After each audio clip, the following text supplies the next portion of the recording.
जिल्हा परिषद प्राथमिक मराठी शाळा कानापूर नवीन सादर करीत आहोत नैसर्गिक साधन संपत्ती म्हणजे काय? पृथ्वीवरील माती, दगड, खनिजे, वारा, वनस्पती हे सर्व एक प्रकारचे नैसर्गिक साधन संपत्ती आहेत. ही प्रमुख खनिजे धातुके. पहिला लोह खनिजे म्हणजे काय? अशोध सूत्रात सापडणाऱ्या लोखंडास लोह खनिजे म्हणतात. उदाहरणार्थ शेतीची अवजारे, रेल्वे रूळ इत्यादी. सिल्वरटाइट, सीडराइट हे 4 प्रमुख लोह खनिजे आहेत. हे काय? मॅग्नीजची खनिजे कार्बोनेट, सिलिकेट, ऑक्साईड या स्वरूपात आढळतात. बॉक्साइट म्हणजे काय? बॉक्साईट हे अल्युमिनियमचे प्रमुख धातुक आहे. त्यामध्ये अल्युमिनियमचे प्रमाण 55% असते. बॉक्साईट हे प्रामुख्याने अल्युमिनियम ऑक्साईड पासून बनलेले आहे. अल्युमिनियम हा उत्तम वीज वाहक व उष्णता वाहक आहे. तांबे म्हणजे काय? तांबे हे लोह इतर खनिजाच्या स्वरूपात आढळतात. तांबे हे शुद्ध विद्युतवाहक आहे. पाचवा अभ्रक हे विद्युतरोधक असून त्याच्या थराचा जाडीवर किंमत ठरते. पीट, लिग्नाइट, ब्राऊन केला, बिटुमिनस कोला, अँथोसाइटचे हे प्रकार आहेत. अँथोसाइट हा उच्च प्रतीचा कोळसा आहे. दगडी कोळसा हा एक प्रकारचा कार्बनाचा साठा असून त्यापासून औषधिक ऊर्जा मिळवण्यासाठी तो जाळला जातो. औषधिक वीज निर्मिती केंद्रामध्ये दगडी कोळसा इंधन म्हणून वापरतात. तेल म्हणजे काय? जमिनीखाली गाडल्या गेलेल्या सेंद्रिय पदार्थाच्या क्रियेतील विघटन द्रवरूप इंधन म्हणजे खनिज तेल. वायू म्हणजे काय? नैसर्गिक वायू हे महत्त्वाचे जीवाश्म इंधन असून ते भूगर्भात पेट्रोलियमच्या सानिध्यात असते. या वायूत प्रामुख्याने मिथेन CH4 हा मुख्य घटक असतो. Ethane C2H6, propane C3H8, butane C4H10 हे घटक अल्प प्रमाणात असतात. कंप्रेस्ड नॅचरल गॅस CNG व लिक्विफाईड नॅचरल गॅस LNG मध्ये केले जाते. यामुळे त्याची वाहतूक करणे सुलभ होते.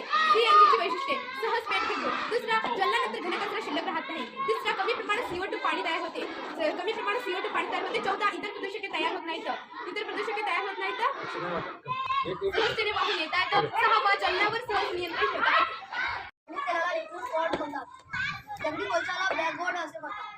पेट्रोलियम गॅस म्हणजे अशुद्ध पेट्रोलियमच्या शुद्धीकरणातून पेट्रोलियम गॅसची निर्मिती होत असते. या वायूत प्रामुख्याने प्रोपेन आणि ब्युटेन हे घटक 30 आणि 70 या प्रमाणात असतात.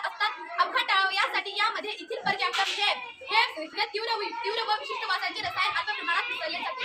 वनस्पतीच्या विविध जातींनी व्यापलेल्या विस्तृत प्रदेशाला जंगल असे म्हणतात. जंगलाची झाडे संरक्षण कार्य: पहिला, भूपृष्ठावर वाहणाऱ्या पाण्याचा वेग कमी करणे. दुसरा, मृदा धुपेला प्रतिबंध करणे. तिसरा, जमिनीत पाणी बुडण्यास मदत करणे. चौथा, पुरावर नियंत्रण ठेवणे. पाचवा, बाष्पीभवनाचा वेग कमी करणे. सहावा, वन्यजीवांचे संरक्षण करणे. सातवा, हवेतील वायूचे संतुलन राखणे. विविध वनस्पती, प्राणी व सूक्ष्मजीव यांचा नैसर्गिक अधिवास म्हणजे जंगल व जंगलाच्या एकूण भूभागापैकी सुमारे 30% जंगलाची आहे. संवर्धन कसे करावे? कमी वय असलेले झाड तोडू नये. जेवढी झाडे तोडली जात आहेत जास्त झाडांची लागवड करावी व त्यांची काळजी घ्यावी. जंगल वापराबाबत असलेली कडक निर्बंध कायदेवर नियमांचे पालन करावे. सागर जळातून खनिज तेल व नैसर्गिक वायू मिळवण्यासाठी 1974 साली मुंबई हा या ठिकाणी सागर सम्राट या ड्रीम शिपद्वारे खनिज तेल विहीर खणली गेली. या विहिरीतून मिळणारे नैसर्गिक वायू खनिज तेल उरण या ठिकाणी नेलं जातं. सागरी खनिज संपत्ती: थोरियम अणु ऊर्जा निर्मितीसाठी वापर. मॅग्नेशियम कॅमेऱ्याच्या फ्लॅश ब्लॉकमध्ये वापर.